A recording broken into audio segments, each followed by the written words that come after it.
नमस्कार, बेधडकमध्ये तुमचं स्वागत। बेधडकमध्ये आज आपण चर्चा करणार आहोत जितेंद्र सिंग तोमर, जे आपचे मंत्री आहेत, दिल्लीचे कायदा मंत्री आहेत आणि कायदा मंत्र्यांची जी पदवी जी आहे तीच बोगस असल्याचा त्यांच्यावरती आरोप ठेवला गेला आहे। हा आरोप ठेवला गेला आहे दिल्लीतल्या बार काउन्सिलनी आणि अर्थातच बार काउन्सिलच्या तक्रारीनंतर दिल्ली पोलिसांनी तातडीनं एक दिवस नोटीस दिली आणि त्याच दिवशी जितेंद्र सिंग तोमर यांना अटक झाली। 4 दिवसाची पोलीस कोठडी जितेंद्र सिंग तोमर यांना देण्यात आली। नेमकं दिल्लीमध्ये काय घडते, दिल्ली अस्वस्थ कशासाठी आहे आणि दिल्लीमध्ये खळबळ कशामुळे उडालेली आहे हे आपण या निमित्ताने तपासणार आहोत। आपल्या सोबत मान्यवर आहेत नेहमीप्रमाणे, पण सगळ्यात महत्त्वाचे जे प्रश्न उपस्थित होत आहेत ते म्हणजे केंद्र सरकार गृह मंत्रालयाच्या माध्यमातून आप सरकारवर वचक ठेवण्याचा प्रयत्न करते का? नैतिकतेच्या मुद्द्यावरून कायदा मंत्री तोमर यांनी चौकशी होईपर्यंत राजीनामा द्यायला हवा होता का? आणि वादग्रस्त मंत्र्यांना पाठीशी धरून आप सरकार दुटप्पीपणा दाखवते का? या 3 मुद्द्यांवरती आपण चर्चा करणार आहोत। या 3 प्रश्नांचा आपण मागोवा घेणार आहोत आणि अर्थातच आपल्या सोबत आहेत केशव उपाध्ये भाजपचे प्रवक्ते, रुबेन मस्करेनास आपल्या सोबत आहेत आपचे प्रवक्ते आणि ॲडव्होकेट उदय वारुंजीकर कायदेतज्ञ आणि मुंबई आणि गोवा बार असोसिएशनचे सदस्य आहेत, ते आपल्या सोबत आहेत। पुण्याहून आपल्या सोबत आहेत सामाजिक कार्यकर्ते विश्वंभर चौधरी आणि ज्येष्ठ पत्रकार अनंत दीक्षित। सगळ्यांचं स्वागत आहे। पहिला प्रश्न अर्थातच रुबेन तुम्हाला विचारायचा आहे, नेमकं काय घडलं असं? म्हणजे गेल्या काही काळामध्ये हा आरोप होत होता, बातम्या येत होत्या आणि त्या पार्श्वभूमीवरती जर का तुमचे कायदा मंत्री अशा पद्धतीनं जर का ते कुठल्या ना कुठल्या वादामध्ये अडकलेत, तर आपनी जी काही तत्व मार्गदर्शक तत्व गेल्या काही काळापासून लोकांसमोर आणण्याचा प्रयत्न केलाय त्यानुसार त्यांनी तोपर्यंत तरी राजीनामा द्यायला काय हरकत होती? काय तुमची भूमिका आहे? मंदार, हा अत्यंत सुडाचं राजकारण होत चाललंय, कारण हा पूर्ण प्रक्रियेचं तुम्ही टायमिंग बघा। काल CNG फिटनेस घोटाळ्याचं म्हणजे ACB वरनं म्हणजे न्यायाचं जे काही सुरुवात झालं आणि ही जे LG आणि आमच्या सरकारामध्ये जे काही होत चाललं आहे दिल्लीत, तर याचा पार्श्वभूमीत 3 वाजता म्हणजे कसं काय हा केस नोंदवण्यात आला? पहिलं तर हा पूर्ण केस न्यायप्रविष्ट आहे। जे काही केस न्यायालयात चालू आहे, न्यायालयात आम्ही ऑलरेडी ॲफिडेव्हिट टाकलेलं आहे जे काही आम्हाला म्हणायचं आहे, तर त्याचं जे काही निकाल येईल ते येईल। त्याचं नेक्स्ट डेट आहे ऑगस्टमध्ये। पण म्हणजे अटक कशाला करण्यात आलं की म्हणजे अटक केव्हा केला जातो जर जो अक्युज्ड आहे म्हणजे तो पूर्ण प्रक्रियेत हस्तक्षेप करू शकतो, जे काही इन्व्हेस्टिगेशन आहे त्यांना थांबवण्याचा प्रयत्न करू शकतो। पण इथे काहीच झालेलं नाही। गेल्या 6 महिन्यापासून केस चालूच आहे। तर माझं हेच म्हणणं आहे की खूप खालची पातळीची राजकारण होत चाललंय आणि हे सगळ्यांसमोरच आहे। तुम्ही म्हणताय की खालच्या पातळीचं राजकारण सुरू आहे। आपण राजकारणाकडे येऊया, भाजपचे प्रवक्ते त्यांच्याकडनं सुद्धा ऐकूया। पण त्यापूर्वी जी तक्रार बार काउन्सिलनी केली त्या संदर्भातले काही डिटेल्स जे आहेत ते आपण घ्यायला काही हरकत नाही किंवा समजून घ्यायला हरकत नाही नेमकं हे काय घडलं। उदय वारुंजीकर, नेमकं तुम्हाला काय वाटतंय की बार काउन्सिलनी तक्रार करावी दिल्लीतल्या कायदा मंत्र्यांच्या संदर्भात? असं काय घडलं असावं? नेमकं काय तुम्हाला यामागे वाटतं आणि त्यातले कायदेशीर ज्या बाबी आहेत, ज्या तरतुदी आहेत त्या पाळल्या गेल्यात का या सगळ्या टाईमलाईनमध्ये? हे जे काही घडलंय प्रकरण ते घडण्याच्या प्रक्रियेपासून ते आत्तापर्यंत 4 दिवसाची पोलीस कोठडी सुनावली जाण्यापर्यंत काही कायदे जे आहेत किंवा जी तत्व आहेत ती पाळली गेलेत असं तुम्हाला वाटतं का? सर्वात पहिली गोष्ट की ही जी तक्रार दाखल केलेली आहे ती एका स्टॅट्युटरी अथॉरिटीने दाखल केलेली आहे। स्टॅट्युटरी अथॉरिटी म्हणजे काय? तर एका कायद्यानं स्थापित केलेल्या एका संस्थेनं दाखल केलेली ही तक्रार असते। महाराष्ट्रामध्येच नव्हे तर संपूर्ण देशभरामध्ये वकील जे आहेत त्या वकिलांना नियमित करणारा त्यांच्या व्यवसायाच्या संदर्भातला कायदा आहे, ज्याला आपण ॲडव्होकेट ऍक्ट असं म्हणतो। हा जो ॲडव्होकेट ऍक्ट आहे त्या अंतर्गत तरतूद अशी आहे की वकील हा एकुलता एक संवर्ग असा आहे की ज्याला राईट टू प्रॅक्टिस म्हणजे कोर्टामध्ये पक्षकाराची बाजू मांडण्याचा अधिकार फक्त वकिलांना आहे। त्यामुळे साहजिकच ज्यावेळेस बार काउन्सिलकडे तक्रार येते की असा हा वकील बोगस आहे किंवा अशा वकिलाची पदवी बोगस दिसतेय किंवा असा वकील असाच माणूस आहे की जो स्वतःला वकील म्हणून घेतो पण त्या माणसाकडे योग्य त्या प्रकारची अर्हता नाहीये किंवा त्यांनी नोंदणी केलेली नाहीये, तर त्या बाबतीमध्ये त्याची चौकशी करण्याचे अधिकार बार काउन्सिलला असतात। ही चौकशी जी असते ती डिसिप्लिनरी चौकशी सारखी नसते, तर ही प्राथमिक चौकशी असते। ज्या प्राथमिक चौकशीमध्ये बार काउन्सिलनी आपला निष्कर्ष जो काय असेल त्या निष्कर्षापर्यंत यायचं असतं की या व्यक्तीकडे जे काही सनद आहे असं म्हणतोय ती खरी आहे का खोटी आहे, या व्यक्तीकडे सनद आहे का नाहीये, या व्यक्तीनं सनदेकरता दिलेली जी कागदपत्र आहेत ती योग्य आहेत का अयोग्य आहेत, ज्या काय आमचे निकष आहेत ते निकष पूर्ण केलेले आहेत का नाही. आमच्या निकषांमध्ये असा निकष असतो की यांनी फक्त वकिलीच करायची असते, दुसरं काही काम करता कामा नये. मग ते अंडरटेकिंग बरोबर आहे का? ज्या महाविद्यालयामधून पदवी घेतलेली आहे ते महाविद्यालय हे बार काउन्सिल ऑफ इंडियाच्या निकषांच्या आधारे पूर्ण करणार होतं का नाही, अशा अनेक विविध बाबतीमध्ये प्राथमिक चौकशी होते. ते झाल्यानंतर कलम 45 प्रमाणे अशा प्रकारचं जी व्यक्ती कुणी प्रॅक्टिस करत असेल तर तो गुन्हा समजला जातो, त्याला 6 महिन्यापर्यंतची शिक्षा असते. हे झालं ऍडव्होकेट ऍक्ट. आणि या प्रोसेसमध्ये जर काय लक्षात आलं की जर चुकीचे कागदपत्र आहेत, चुकीचे काही फॅब्रिकेशन म्हणजे कागदपत्रांवरती खाडाखोड असेल तर तो निश्चितच इंडियन पिनल कोड म्हणजे भारतीय दंडविधानामधला देखील गुन्हा ठरू शकतो. आणि मग या बाबतीमध्ये बार काउन्सिलने चौकशी केल्यानंतर ही तक्रार दाखल केली आणि मग त्याच्यानंतर जे काही घडलं ते आपल्या प्रेक्षकांच्या समोर आहे की ज्याच्यामध्ये माननीय मॅजिस्ट्रेट साहेबांनी देखील या आरोपींना 4 दिवसाची पोलीस कोठडी दिलेली आहे. याचा अर्थ असा आहे की माननीय न्यायाधीश महाराजांना देखील पटलं की या प्रकरणामध्ये पोलिसांना तपास करायला जरा वेळ दिला गेला पाहिजे. 2 प्रकार असतात, एक म्हणजे पोलीस कोठडी, ज्यावेळेस तो जो कोणी आरोपी असतो ज्याला अटक करून मॅजिस्ट्रेट साहेबांच्या समोर आणलेलं असतं त्याला पोलिसांच्या ताब्यात दिलं जातं आणि मग ज्या बोलीभाषेमध्ये आपण म्हणतो की 3rd डिग्री मेथड किंवा अन्य प्रकार या निमित्तानं तपास करण्याचा प्रयत्न होतो. आणि दुसरा असतो की ज्युडिशियल कस्टडी किंवा मॅजिस्ट्रेट कस्टडी, म्हणजे याला पोलिसाला आरोपीला पोलिसांच्या ताब्यात न देता हे जेलमध्ये ठेवलं गेलं पाहिजे, अशा प्रकारची दुसरी संकल्पना असते. ज्या अर्थी मॅजिस्ट्रेट साहेबांनी ही 4 दिवसाची पोलीस कोठडी दिलेली आहे त्या अर्थी हे कागदपत्र कुठून आले, ही डिग्रीचे कागद कुठून आले, या डिग्रीचे जे काही कागद आहेत ते तयार करण्यामध्ये कुणाचा सहभाग होता का, याच्यामध्ये काही अजून रॅकेट दिसते का, हे सगळ्या बाबतीमध्ये पोलिसांना तपास करायला संधी द्यावी असं याच्या पाठीमागचं सकृत दर्शनी अर्थ लागू शकतो.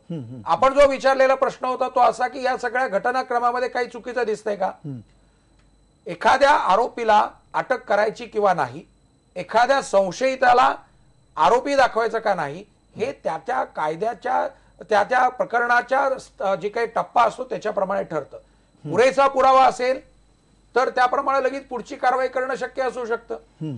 एखाद्या व्यक्तीला अटक करायची किंवा नाही हा त्या तपासी अंमलदाराचा अधिकार आहे. मान्यता सर्वोच्च न्यायालय म्हणतंय की एखाद्या आरोपीला अटक करायची किंवा नाही हे सुद्धा ठरवायचा अधिकार त्या तपासी अंमलदाराचा आहे. समजा आपण गृहीत धरू की कागदोपत्री सगळा पुरावा आलेला आहे, समजा आपण गृहीत धरू की एखादा प्रिव्हेन्शन ऑफ करप्शन म्हणजे अँटी करप्शनच्या बाबतीमध्ये पैसे घेताना भ्रष्टाचाराचा गुन्हा जर का असेल तर तो प्री ट्रॅप पंचनामा आहे, पोस्ट ट्रॅप पंचनामा आहे किंवा कागदापत्रावरती सगळे सगळे कागद आलेले आहेत.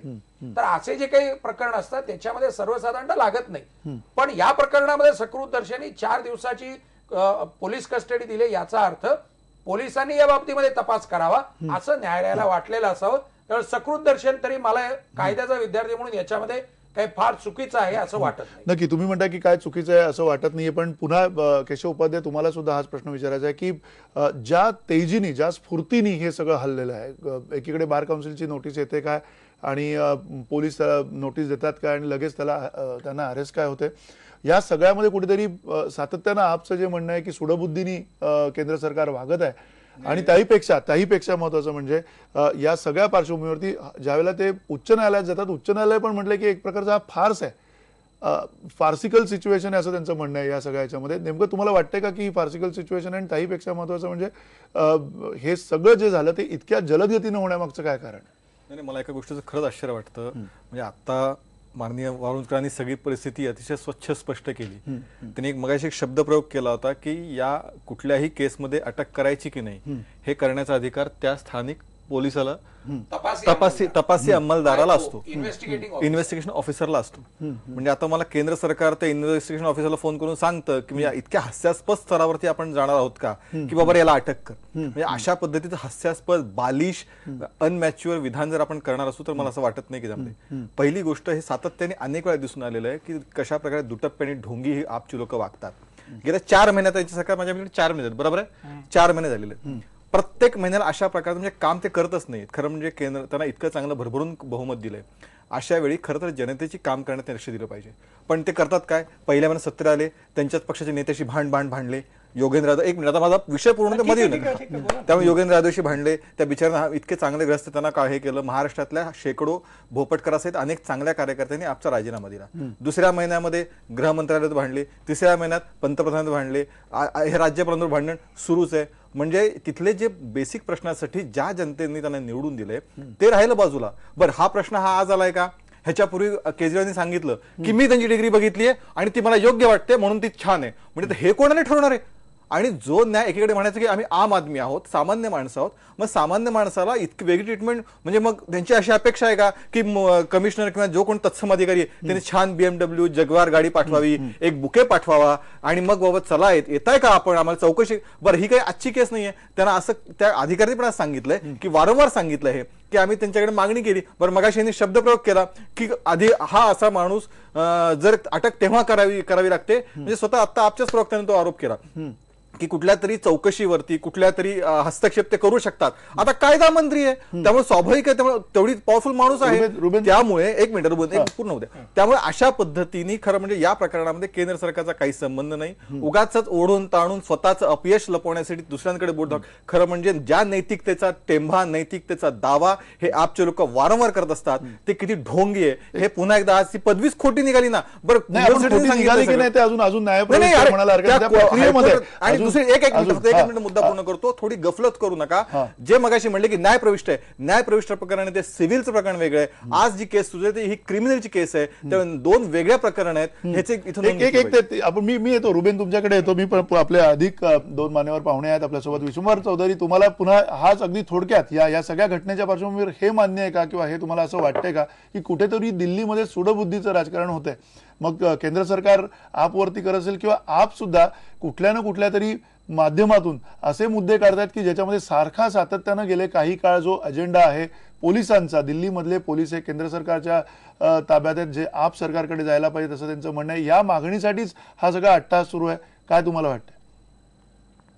नाही, पहिली गोष्ट म्हणजे ही एक क्लिअर केस दिसते की आरती बार काउन्सिलने सुद्धा स्वतःच्या पातळीवर काहीतरी व्हेरिफिकेशन केलं असेल आणि त्यानंतर त्यांनी ती भूमिका मांडली असेल. त्यामुळे हे क्लिअर केस दिसते की ही इथे आणि 4 दिवसाची, जसं वारुंजीकर साहेब म्हणाले तसं 4 दिवसाची पोलीस कोठडी दिली म्हणजे there is some substance in it. काही सबस्टन्स नसेल तर असं न्यायालय इतक्या पद्धतीने देत नाही. आपल्याकडे न्यायालय ही तशी उदारमतवादी असतात आणि त्यामुळे एवढं लगेच ते देत नाही. त्यामुळे काहीतरी सबस्टन्स आहे हे नक्की. नंबर 2, मनीष सिसोदियांची जी प्रेस कॉन्फरन्स मी आज पाहिली त्याच्यातून ध्वनीत असं होत होतं की अटक करण्याची पद्धत, नेण्याची पद्धत अत्यंत अपमानकारक होती, असं त्याचं त्या पत्रकार परिषदेचं एकूण सार होतं. की त्यांना गाडीत घ्यायला सांगितलं, मग ड्रायव्हर बदलला, पोलीस स्वतः बसले आणि मग म्हणाले की तुमच्या घरी नाही, आपण पोलीस स्टेशनला जातो वगैरे. तर हे मोटिवेटेड वाटतं मला. म्हणजे गुन्हा आहे तो सिद्ध होईल किंवा काय ते सगळा भाग वेगळा, पण दिल्ली पोलिसांचं वर्तन यातलं, हे मनीष सिसोदियांची जर माहिती खरी धरली तर दिल्ली पोलिसांचं वर्तन संशयास्पद आहे, हे नक्की. आता प्रश्न असा आहे की याच्यात केंद्र सरकारचा काय रस आहे? तर तो रस एका उलट प्रश्न विचारून तो सिद्ध करता येतो. तो प्रश्न असा की भारतीय जनता पक्षाच्या जाहीरनाम्यात त्यांनी असं स्पष्टपणे सांगितलं होतं की दिल्लीला आम्ही स्वतंत्र राज्याचा दर्जा देऊ.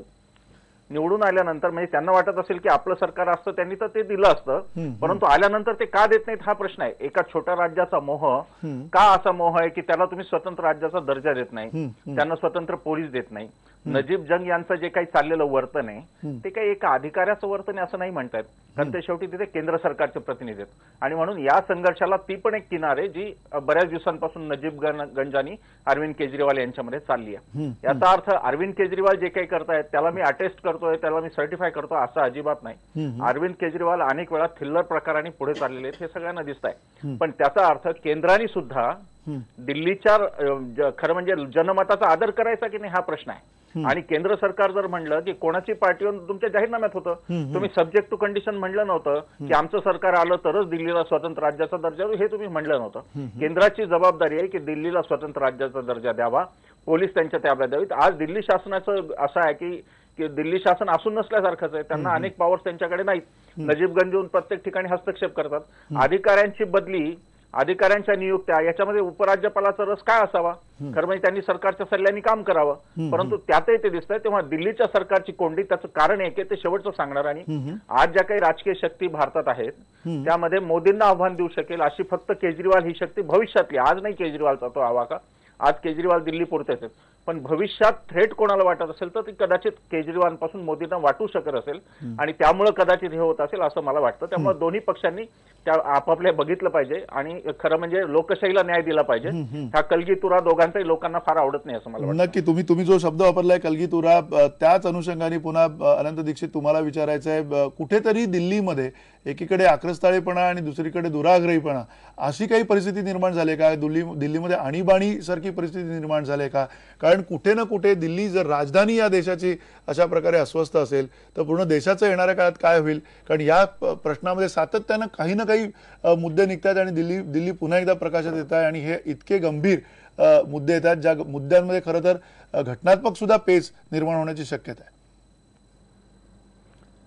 मला असं वाटतं की आपण जितेंद्र सिंग तोमर यांच्या अटकेविषयी चर्चा करतोय, त्या अनुषंगाने जे प्रश्न निर्माण झालेले आहेत त्याची चर्चा करतोय.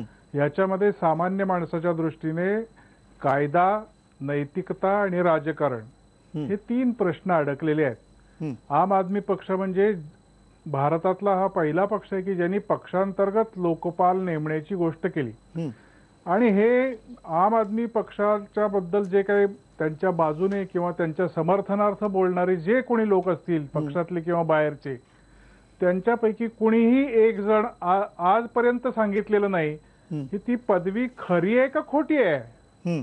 मुख्य मुद्दा जो आहे तो त्यांना अटक कशी केली, ते आमचं जंग यांच्याबरोबर काय राजकारण चालू आहे, हे वेगवेगळे विषय आहेत. उगीच कुठल्याही विषयाची कशातही सरमिसळ करायची काही आवश्यकता नाही. यांची पदवी खरी आहे का खोटी आहे असा प्रश्न निर्माण झाला.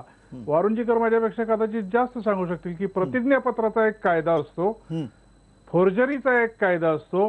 आपण ऑथॉरिटी समोर, अधिकाऱ्यासमोर जे काही लिहून देतो त्याच्या संदर्भात समजा एखाद्याने चुकीची पदवी दिली, समजा एखाद्याने आपलं चुकीचं नातं सांगितलं, तरी त्याच्या संदर्भात काही एक कायद्यानं विचार केलेला आहे. त्यामुळे हा पक्षीय राजकीय दृष्टिकोनातून विचार करण्यापेक्षा हे कायदेशीर दृष्ट्या योग्य आहे काय योग्य आहे. ज्यांनी प्रणव मुखर्जी भारताचे राष्ट्रपती झाल्यानंतर सुद्धा हे भ्रष्ट आहेत असा सार्वजनिकरित्या आरोप केला, त्याच्यामध्ये काही तथ्य, काही एक सद्सद्विवेक, काहीतरी एक पद्धत असते, हे सगळं बाजूला ठेवून सतत दुसऱ्यांवरती आरोप केले. त्यांना त्यांच्या एका मंत्र्याला पकडल्यानंतर त्यांचा लोकपाल, त्यांची विवेकबुद्धी ही राजकीय कुरघोडी करण्याचा किंवा राजकीय सूड घेण्याचा प्रकार आहे.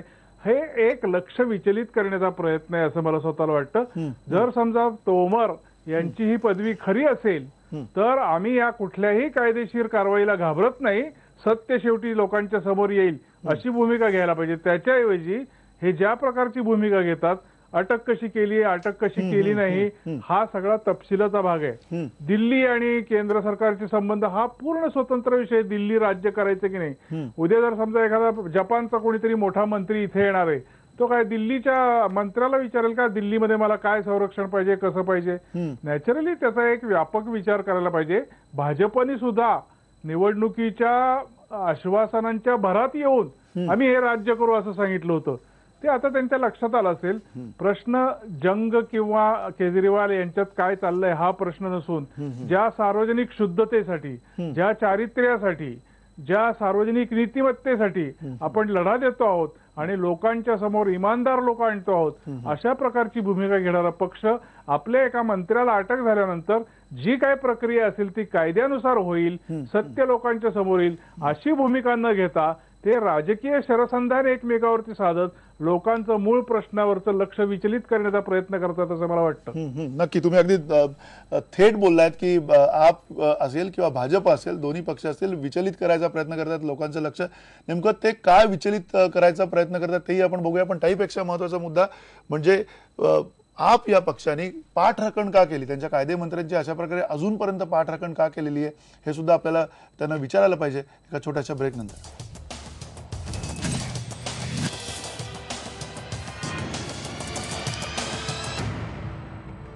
दिल्लीचे कायदा मंत्री जितेंद्र सिंग तोमर यांना अटक झाल्यानंतरच्या या आपल्या चर्चेमध्ये पुन्हा एकदा रुबेन तुम्हाला हा प्रश्न विचारायचा आहे की आपनी जे गेल्या काही काळामध्ये सातत्यानं जे मुद्दे उचललेले आहेत, ज्या मुद्द्यांवरनं तुमचं सातत्यानं केंद्र सरकारबरोबरती, दिल्लीच्या भाजप सरकारबरोबरती एक जो झगडा सुरू आहे, या झगड्यामध्ये एकच मुद्दा दिसतोय तो म्हणजे पोलीस.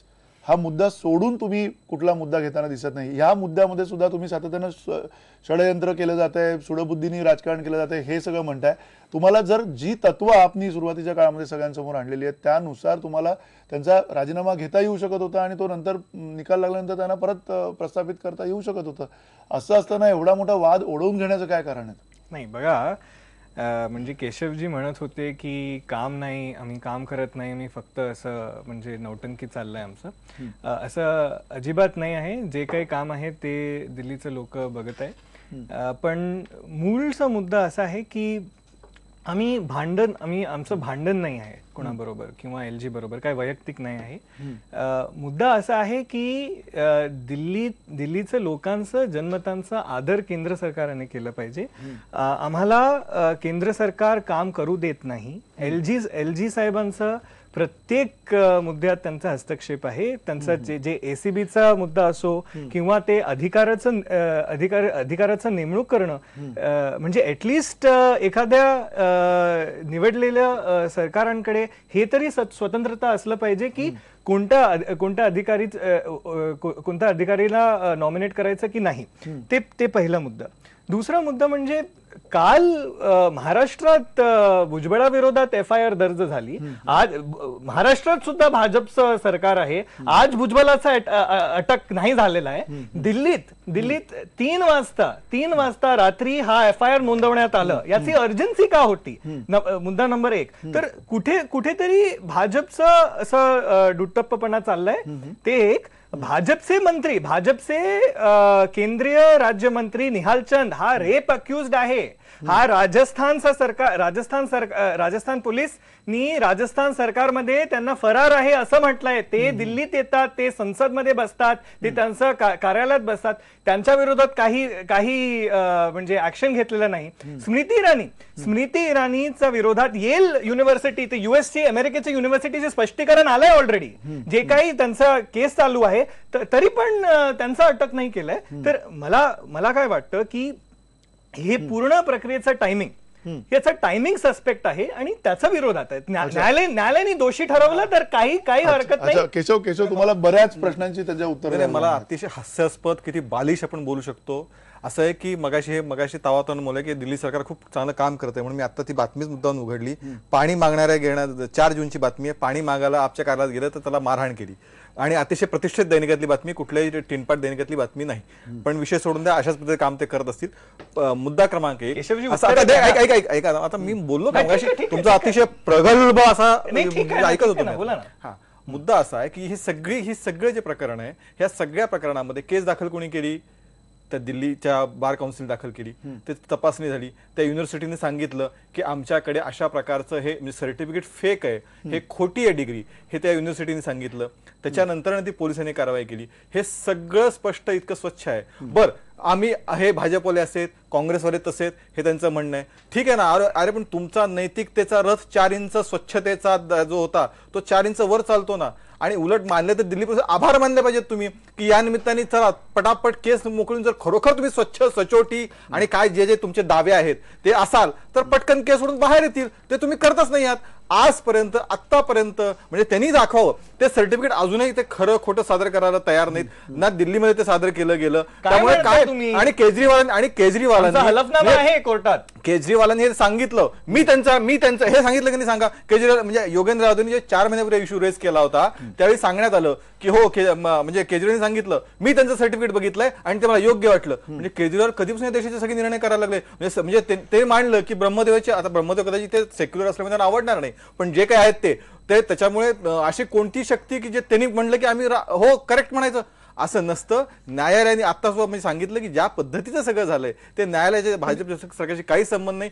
यावं काम करा. पुन्हा रुबेन तुम्हालाच प्रश्न विचारायचा की जी शहानिशा केली आपण असं म्हणतो, बार काउन्सिल सारख्या एखाद्या तज्ञ यंत्रणेनी जर का त्याची शहानिशा केली असेल तर त्याच्यावरती विश्वास ठेवून तुम्ही का याच्यामध्ये किमान काही काळापुरता शांत बसत नाही? कारण हा मुद्दा परत तुम्ही त्याच्यामध्ये नजीब जंगना घेऊन येताय, परत तुम्ही त्याला केंद्र सरकारला त्याच्यामध्ये घेऊन येताय. काम करण्याचा दुसरा मुद्दाच नाही. केशवजी, तुम्ही माझं कोणत्याही प्रश्नाचं उत्तर दिलेलं नाही. उत्तर देण्याचा प्रयत्न करा.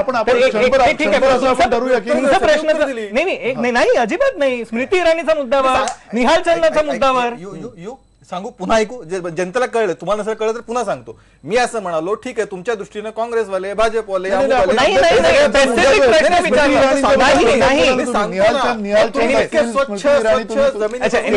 त्याच्यावरती बोलू शकता, त्याच्याबद्दल नाही. तुमच्या नैतिकतेच्या टेंब्याचं काय झालं, हा पहिला प्रश्न, त्याचं उत्तर द्या. बाकीच्या म्हणजे मग आपण सगळ्यांनी अनैतिक वागायचं का?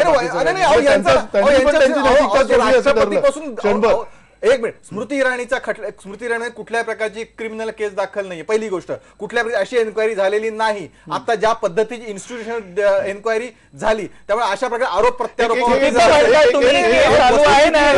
वस्तुस्थिती नाही, चुकीचं म्हणताय. त्यामुळे तुम्ही चुकीचं म्हणताय. ऑलरेडी अमेरिकेतला येल युनिव्हर्सिटीचं स्पष्टीकरण आलं आहे की त्यांनी काय नाही केलं, त्यांनी संसदेत खोटं म्हटलंय. मग संसदेत बोलू द्या, तुमचे आहेत का खासदार? ऑलरेडी नोंदवलंय तिकडे केस.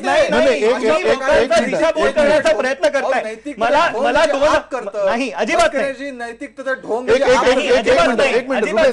मिनिट उदय वारुंजीकर, तुम्ही पुन्हा एकदा सांगू शकता. म्हणजे रुबेन सातत्यानं हा मुद्दा जो उपस्थित करतात की स्मृती इराणींचा जो मुद्दा आहे, तो मुद्दा आपण धरून चालूया की दोन्ही कदाचित मंत्री जे आहेत ते कदाचित किंवा क्षणभर जर का असं गृहीतक आपण मानलं की जर का चुकीचे असतील, तर बार काउन्सिल ह्याच्यामधला जी शहानिशा करणारी जी एक यंत्रणा आहे, ती यंत्रणा स्मृती इराणींच्या ह्याच्यामध्ये नाही. आता आपण ही दोन वेगवेगळी उदाहरणं इक्वेट करू शकतो का? त्यांची तुलना एकत्र करू शकतो का?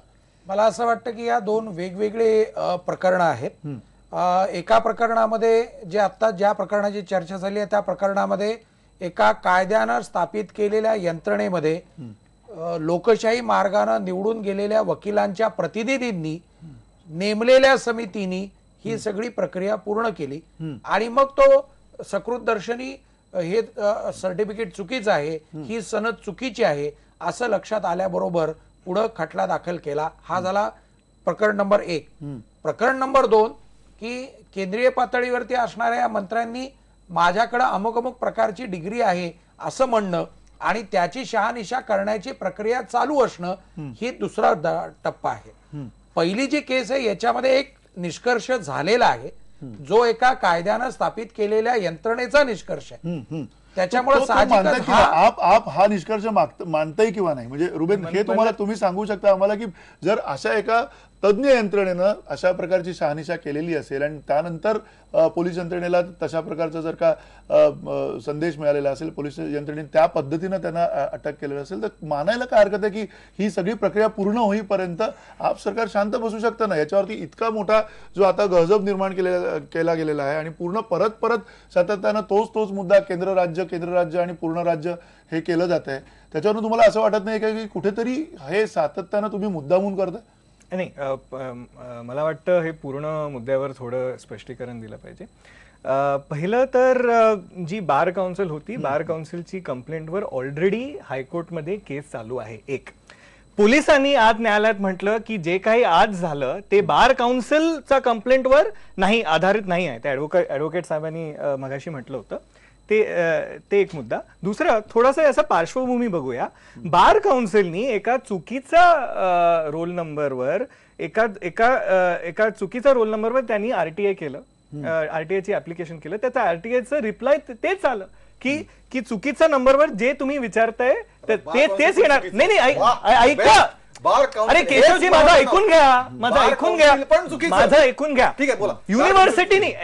युनिव्हर्सिटीनी त्या कॉलेजच्या प्रिन्सिपलनी हलफनामा दिलाय कोर्टमध्ये, न्यायालयात ऑलरेडी याच्या विरोधात. म्हणजे बार काउन्सिलची कंप्लेंट आहे, तिथे पण आम्ही ऑलरेडी नियमित ते आरटीआयची कॉपी आहे, ते आरटीआयची कॉपीमध्ये लिहा की जेव्हा ते युनिव्हर्सिटीचा म्हणजे जेव्हा आमच्या माणसांनी आरटीआय फाईल केलं, योग्य नंबरचा रेफरन्स देऊन, योग्य कॉलेजचा रेफरन्स देऊन त्याचा आरटीआयचा रिप्लाय आलाय, त्याचा आम्ही ऑलरेडी हलफनामा दिलाय. ते सगळं केस चाललाय न्यायालयात. पुन्हा उदय वारुंजीकर, तुम्हाला असं वाटतंय का की बार काउन्सिल एवढी मोठी एक चूक, कारण सातत्यानं याच्यामध्ये बार काउन्सिलचा उल्लेख येतोय कारण त्यांनी ती शहानिशा केलेली असं म्हटलं जाते, पण त्याहीपेक्षा महत्वाचं त्यांच्याकडनं सुद्धा ही चूक घडली जाऊ शकते असं तुम्हाला वाटतं की त्यांनी ज्या प्रक्रिया केवळ एका प्रतिज्ञापत्रावरती किंवा एका आरटीआय वरतीच त्यांनी केवळ ही शहानिशा केली असं तुम्हाला वाटतं? बार काउन्सिलकडे महाराष्ट्रापुरतं, मी महाराष्ट्राच्या आणि गोव्याच्या बार काउन्सिलचा सदस्य आहे, 1,60,000 वकील आमच्याकडे आहेत. पण तरी देखील आमच्याकडे आमचं अनेक वर्षापासूनचं रेकॉर्ड असतं, ज्या रेकॉर्डमध्ये त्या जो कोणी अर्जदार असतो त्यांनी दिलेले कागदपत्र आपल्याकडे असतात. आमची एनरोलमेंट कमिटी असते की जी स्टॅट्युटरी कमिटी असते, ती एनरोलमेंट कमिटी तपासते हे बरोबर आहे का चुकीचं आहे. त्याच्या व्यतिरिक्त देखील जर कुणी आमच्याकडे जर का तक्रार अर्ज केला तर देखील ती फाईल परत रिओपन केली जाते, तपासून बघितलं जातं की या व्यक्तीने सादर केलेली जी काही प्रमाणपत्र आहेत ती योग्य आहेत किंवा अयोग्य आहेत. आपल्या प्रेक्षकांना नक्की माहिती म्हणून सांगेन की आमची 5 वर्षाची जी काही कारकीर्द होती याच्यामध्ये देखील अशा प्रकारच्या घटना घडलेल्या आहेत. आमच्याकडे तक्रार आल्या, तक्रारी आल्यानंतर सामान्य एका पक्षकाराने तक्रार केलेली होती, तक्रार केल्यानंतर साहजिकच आम्ही आदेश पारित केला, नोटिसा इश्यू केल्या. ज्या व्यक्तीच्या विरुद्ध खटला आरोप होते की तुम्ही वकील नाही आणि वकील असल्याचं दर्शवताय, त्या व्यक्तीला देखील आम्ही बाजू मांडण्याची संधी दिली आणि मग त्याच्यानंतर ते प्रकरण आज मुंबईच्या मेट्रोपॉलिटन मॅजिस्ट्रेट कोर्टामध्ये चालू आहे. त्यामुळे मला सकृत दर्शनी हे जे आपचे प्रवक्ते साहेब जे म्हणतायत त्याच्यावरती सकृत दर्शनी मला तसं वाटत नाही. हलफनामा याला मराठीमध्ये, आपला मराठी चॅनल आहे, मराठीमध्ये त्याला शपथपत्र असं म्हणतात. एखाद्या व्यक्तीनं शपथपत्र देणं म्हणजेच हे संपूर्ण बार काउन्सिलने केलेली प्रक्रिया पूर्णतः चुकीची आहे असं होत नाही. मुळात बार काउन्सिलने हा काही आत्ता उचललेला आणि मध्यरात्री केलेला निर्णय असं नाहीये.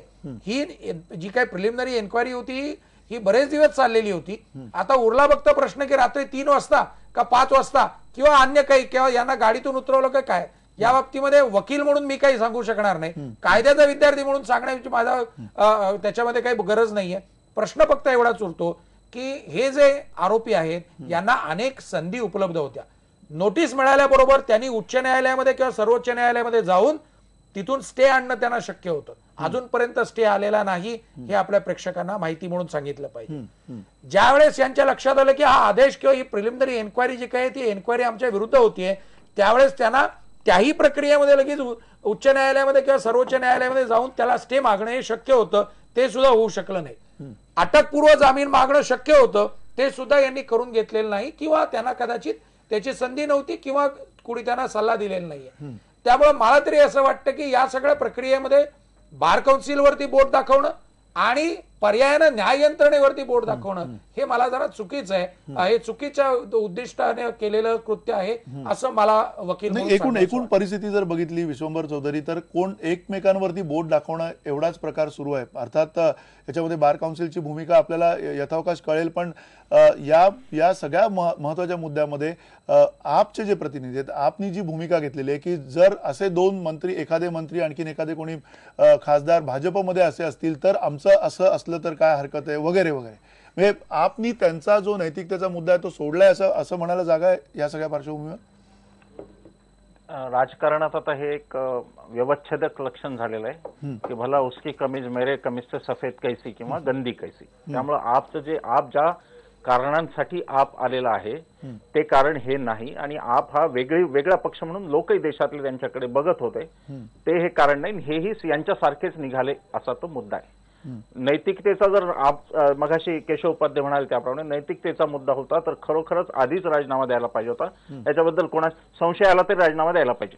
अर्थात असं भारतीय जनता पक्षाचे मंत्री करत नाहीत ती गोष्ट वेगळी. म्हणजे आजच बबनराव लोणीकर यांचं प्रकरण आलंय की निवडणूक आयोगाला 3 वेगवेगळ्या शैक्षणिक त्यांनी अर्हता स्वतःच्या सांगितल्या, किंवा रणजित पाटील गृहराज्यमंत्री त्यांच्यावरती एक क्रिमिनल केस चालू आहे, पण तो निवाडा भाजपचा असेल तर भाजपसाठी नसतो. आपवाले हेच म्हणतात की आप चाललं तर ते म्हणतात ते बघा त्यांनी कसं केलं. ही बोट दाखवण्याची स्पर्धा आहे. पण आपल्यासाठी, तुमच्या माझ्यासाठी, सामान्य माणसासाठी अर्थ एवढाच आहे की नैतिकता वगैरे गोष्टींची आता आपण अपेक्षा करायची नाही. आपण हे म्हणायचंच नाही की मंत्री हे जबाबदार असतात, शपथ घेऊन आलेले असतात, त्यांचं वर्तन हे फार महत्वाचं आहे आणि ते वर्तन महत्वाचं असल्यामुळे ते इन्फ्लुएन्स टाकू शकतात का, चौकशीवरती मंत्री प्रभाव टाकू शकतात का, त्याचं निसंदिग्ध उत्तर हो असं आहे. ते इतरांच्या चौकशीवर टाकतात तर स्वतःच्या ते टाकणारच आहेत. पण त्या उद्देश असा होता की चौकशी होत असताना मंत्र्यांचा प्रभाव नसावा म्हणून ती पद्धत होती की मंत्र्यांनी राजीनामा द्यावा. ही पद्धत प्रशासनात आजही लागू आहे. अधिकाऱ्यांनी मोठ्या एखादा पकडला गेल्यानंतर त्यांनी चौकशीत हस्तक्षेप करू नये म्हणून ते निलंबित केलं जातं अधिकाऱ्यांना. प्रशासनाला ते आजही लागू आहे की तो चौकशीवर दबाव टाकू शकतो म्हणून निलंबित. पण ही मात्र राजकीय नेत्यांना आमच्याकडे ऍप्लिकेबल नाही. त्याचं कारण असं की लोकशाहीत सगळेच लोक समान असतात, पण काही लोक अधिक समान असतात तर ते अधिक समान मधले जे ते राजकीय नेते येतात. त्यामुळे आज जरी आता आप आणि भाजप हा संघर्ष दिसत असला, मी महाराष्ट्रातलीच 2 उदाहरणं सांगितली. केशवराव उपाध्यायांनी सांगावं की त्यांच्या बाबतीतली भाजपची नैतिकता काय आहे, नीतिमत्ता काय आहे, त्यांचं काय होणार आहे. आणि त्याचप्रमाणे आपणही सांगावं की वेगळा पक्ष म्हणून ते आले आणि ते त्याच सगळ्या पक्षांच्या रांगेत का जाऊन बसतायत. दोन्ही प्रवक्त्यांनी हे सांगितलं पाहिजे असं मला नक्की नक्की दोन्ही प्रवक्त्यांना आपण विचारूया, तुमची ही तयारी आहे का? म्हणजे जो आग्रह आपण त्याच्यावरती वेगळी चर्चा आपण नक्की करू. त्याच्यावरती वेगळ्या चर्चेमध्ये विशंभर चौधरी आमचे चांगले मित्र आहेत, आपण नक्की त्यावरती वेगळी चर्चा करू. त्या चर्चेच्या या सगळ्या प्रश्नांची उत्तर आपण नक्की देऊ. त्यामुळे आज काही नाही. प्रश्न आज इतकाच आहे की या सगळ्याच्यामध्ये म्हणजे आता पुन्हा एकदा बघा, मगाशी मी सुरुवातीला जो मुद्दा मांडला होता की आपने सांगितलं म्हणजे जे दुसरे त्यांच्यावरती बोट दाखवतात ते सगळे खोटे असतात. आता ते बार काउन्सिलला पण त्याचं खोटं म्हणायला लागले, ते बार काउन्सिलचं. मगाशी मी सांगितले क्रिमिनल केस आणि दुसरी सिव्हिल कोर्ट या दोन्ही केस वेगळ्यात, त्यातही पुन्हा त्यांनी गफलत करायला सुरुवात केली. इतकी वारंवार संधी दिल्यानंतर 2 केस, सिव्हिल केस वेगळी चालू आहे एक आणि ही क्रिमिनल वेगळी झाली. तुम्हाला तेच सांगण्याचा प्रयत्न करतोय. या दोन्ही एक नाही, जर आपण थोडी नीट चौकशी आपल्या दिल्लीच्या रिपोर्टरला विचारा, दोन्ही केस एक सिव्हिल केस ऑलरेडी सुरू आहे आणि आता क्रिमिनल ह्याच्या रिपोर्ट नंतर सुरू झालेली आहे. त्यामुळे आणि मुळामध्ये म्हणजे त्यांचं तर म्हणण्याचं ना, आमचं म्हणणं आता यांनी तर आम्हाला यांचा जन्मच मुळे आम्ही बाकी सगळे पक्ष खोटे आहेत आणि हे एकटे खरे स्वच्छ रीनच्या कुठल्या ह्याच्या धुतले जाणारे, मग हे कशासाठी चाललंय? हाच तर खरा प्रश्न आहे ना. आमचा जो म्हणणं आहे की तुम्हाला जनतेने जे दिलंय, बरं ह्याच्यानंतर पुढच्या काय अशा अनेक गोष्टी येणार आहेत. म्हणजे शेवटी जे लोकांना उत्तर द्यावी लागतील ना, प्रत्येक वेळी हे दुसरे तेवढे खोटे आणि आम्ही तेवढे खरे असा नैतिकतेचा टेंबा जो आहे तो या निमित्ताने वारंवार रुबेन कुठपर्यंत आप हा पक्ष म्हणून हे अशाच प्रकारचे वेगवेगळे मुद्दे घेऊन लढत राहणार आहेत? संघर्षाची भूमिका आपण प्रत्येक राजकीय पक्षाची समजू शकतो, पण त्याबरोबर जो एक विकासाचा मुद्दा तुमच्याकडे होता, जो एक वेगळ्या प्रकारचा गव्हर्नन्स देण्याचा जो मुद्दा होता, तो मुद्दा बाजूला हटून सातत्यानं संघर्ष तुम्ही करत राहणार आहात का दिल्लीमध्ये? आणि हा जो मुद्दा आहे, खरा हा मुद्दा न्यायप्रविष्ट असताना किंवा अगदी चौकशीच्या दायऱ्यामध्ये असताना तुम्हाला असं वाटत नाहीये का की थोडं शांत बसायला हवं? आपनी हा जो सातत्यानं आक्रस्ताळेपणा करताय का? एक मध्ये बोलतो मग उत्तरे तुम्ही द्या. असं आहे की आता मध्यंतरी आपने एक दिल्लीमध्ये 10 काही कोटी रुपये खर्च करून दिल्लीमध्ये कॅम्पेन राबवलं. 1 मिनिट फक्त, की भ्रष्टाचारी अधिकाऱ्यांना 35 भ्रष्टाचारी अधिकाऱ्यांना आम्ही घरी पाठवलं, पण त्याची एकाही भ्रष्टाचारी अधिकाऱ्याची नावाची लिस्ट आपच्या अधिकाऱ्यांनी आपण बघूया. दोन्ही पक्षांना तुम्हाला 5 वर्षानंतर उत्तर द्यावी लागणार तुम्ही काय केलंय ती. त्यामुळे मुळात मुद्दा हा आहे की आपनी ज्या पद्धतीनं भूमिका संघर्षाची सातत्यानं घेतलेली आहे, त्या भूमिकेच्या बाबतीत शंका येते का सातत्यानं हीच भूमिका तुम्ही घेताय? बघा, दिल्लीत जे शक्य होतं, जे भाजपला जमलं नाही ते आम्ही करून दाखवलं. पाण्याचा पुरवठ्याचा मुद्दा असो किंवा विजाचा मुद्दा असो, ते डेमॉन्स्ट्रेट केलं. म्हणजे प्रश्न आहे ना, साधा प्रश्न. जर एवढं मोठं बालन तुमच्या कायदा मंत्र्यांवरती येतंय, ते बेकायदेशीर वागले असं जर म्हटलं जातं आणि एका कायदेशीर यंत्रणेनं त्यांना हे ठरवण्यात आलं, काय हरकत होती माघार घ्यायला? नाही, माझा ऐकून घ्या. पहिलं तर 41A अंतर्गत जेव्हा ऍडव्होकेट साहेब म्हणू शकतात, म्हणजे थोडं आणखी ते माहिती देऊ शकतात या विषयावर. 41A अंतर्गत नोटीस देण्यात आलेला नाही. ठीक आहे, त्यांनी जे काही करा, म्हणजे कंप्लेंट नोंदवलं, त्यांनी हरकत नाही. त्याचं चौकशी झालं पाहिजे, त्याचं इन्व्हेस्टिगेशन झालं पाहिजे. 30 लोक आले त्यांना अटक करण्याकरिता. म्हणजे काय होत चाललं होतं? म्हणजे अतिरेक्यांच्या विरोधात काहीतरी झालं होतं किंवा एखाद्या पोलीस आला असता तर गेले असते का मंत्री?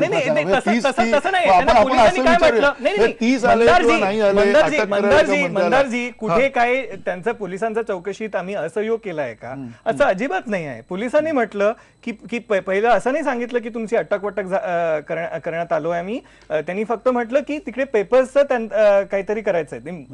रस्त्यात त्यांचा ड्रायव्हरला बाहेर काढून ते ऍडिशनल कमिशनर ऑफ पोलीस, म्हणजे त्यांनी गाडीवाडी हे सगळं केलं. नाही, प्रोसेस, प्रतिक्रिया. अरे केशवजी, प्रक्रिया आहे, जे प्रक्रिया फॉलो. अधिकारी सामान्य कॉन्स्टेबल आम्हाला अटक केली, आम्ही साधे आहोत का? प्रक्रियेचं अनुकरण झालं का?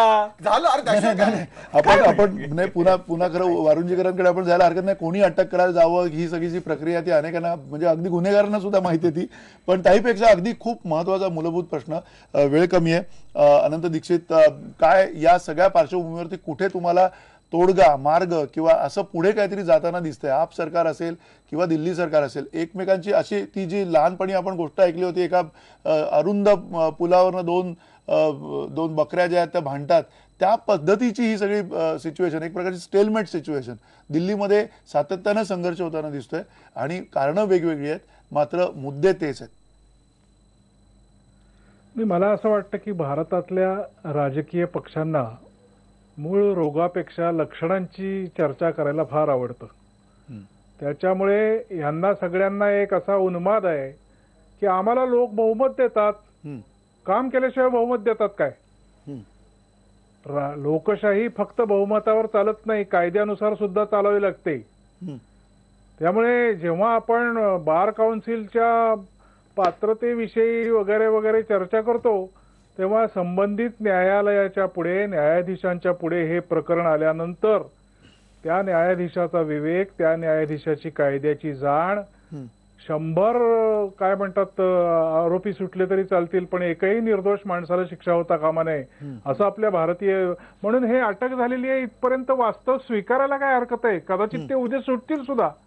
हे असं का होतं तरी पण त्याचं महत्वाचं कारण असं आहे की आपल्या न्यायाच्या प्रक्रियेमध्येच फार मोठे घोटाळे आहेत. म्हणजे हे प्रकरण आणखीन 5 वर्ष संपत नाही, तुम्हाला सांगतो. हे काय असं चटकन महिन्याभरात सुनावणी झाली, चटकन महिन्याभरात त्याचे निकाल लागले असं होणार नाही. खरं म्हणजे उच्चपदस्थ माणसांच्या बाबतीमध्ये एक विशिष्ट कालमर्यादा ठरवून विशिष्ट न्यायालय नेमून याची संपूर्ण चौकशी लोकांच्या पुढे आली पाहिजे. पण तसं न होता यांना जे वाव मिळतो चिखलफेक करायला त्याच्यामध्ये लोकांना गंमत वाटते. कुठल्याही लोकशाहीवादी माणसाला ह्याच्या वेदना होतात. जो कायद्याचा मंत्री त्यालाच अटक होते, सामान्य माणसाच्या मनामध्ये काय प्रश्न निर्माण होणार? तुमचा पक्ष सामान्य माणसाच्या नावाने आहे आणि याला कोणी पक्ष अपवाद नाही. जेव्हा आपल्यावरती काय होतं तेव्हा ते वेगळ्या भूमिकेतून बोलत असतात. माझा मुद्दा असा आहे की ह्या जितेंद्र सिंग तोमर प्रकरणामध्ये आम आदमी पक्षाने जी भूमिका घेतलेली आहे ते ज्या ट्रान्सपरन्सीची भाषा करत होते, ज्या भ्रष्टाचार विरोधाची भाषा करत होते, ज्या चारित्र्याची भाषा करत होते त्याच्यापेक्षा हे काहीतरी वेगळं आहे. आणि म्हणून भाजप किती दोषी याची स्वतंत्र चर्चा करावी, जरूर करावी. परंतु या पक्षाला हे शोभत नाही कारण यांच्या पाठीमागे फार मोठ्या प्रमाणावर तरुण उभे होते आणि मोदींसारख्या माणसाला यांनी आव्हान दिलं. याच्यामुळे संबंध देशामध्ये एक वेगळं वातावरण निर्माण झालेलं असताना हे कायद्याची प्रक्रिया चालू आहे, ती कायद्याप्रमाणे चालू द्या, याच्यातनं सत्य आमचं होईल. आणि आम्हाला असं वाटतं की हे खोटी असं आहे. त्या इराणी जे आहेत बाई त्यांनी काय सांगितलं, नरेंद्र मोदींनी स्वतःच्या लग्नाविषयी काय सांगितलं. आपल्याकडे जस्टिस कृष्णा अय्यर म्हणून एक न्यायाधीश होऊन गेले, त्यांनी असा निर्णय दिला की कोणी एखाद्या पोस्टकार्डवर जरी पत्र पाठवलं कोर्टाला तरी त्याची ट्रीटमेंट ही आपण काय म्हणू पब्लिक लिटिगेशन म्हणून केली जाईल. तुम्ही पब्लिक लिटिगेशन दाखल करा. कायद्याच्या प्रक्रियेवर विश्वास न ठेवता सोयीस्कररित्या संधिसाधूपणानं बोलणं हे ढोंग आहे. म्हणून मला असं वाटतं की राजकीय पक्षाच्या दंभामध्ये इथल्या लोकशाहीचा प्राण गुदमरलेला आहे. नक्की नक्की अगदी अगदी नेमक्या शब्दात तुम्ही सांगितलेलं लोकशाहीचा प्राण गुदमरलेला आहे आणि तोही राजधानीमध्ये सातत्यानं हे संघर्ष घडत आहेत. आणि या संघर्षामध्ये समन्वयाची भूमिका घेताना दोन्हीही पक्ष दिसत नाहीयेत. अर्थात केंद्र सरकारमध्ये एक मोठा भाऊ म्हणून आणि राज्य सरकारमध्ये आपचं सरकार म्हणून छोटा भाऊ म्हणून असेल किंवा जे संबंध असले पाहिजेत परस्पर जो त्याच्यामधला सन्मान असला पाहिजे तो सन्मानही राखताना कोणी दिसत नाहीये. ही सगळ्या दुर्दैवाची बाब आहे. सध्या या चर्चेमध्ये आपण इथेच थांबूयात. सगळ्या मान्यवरांचे आभार, धन्यवाद, नमस्कार.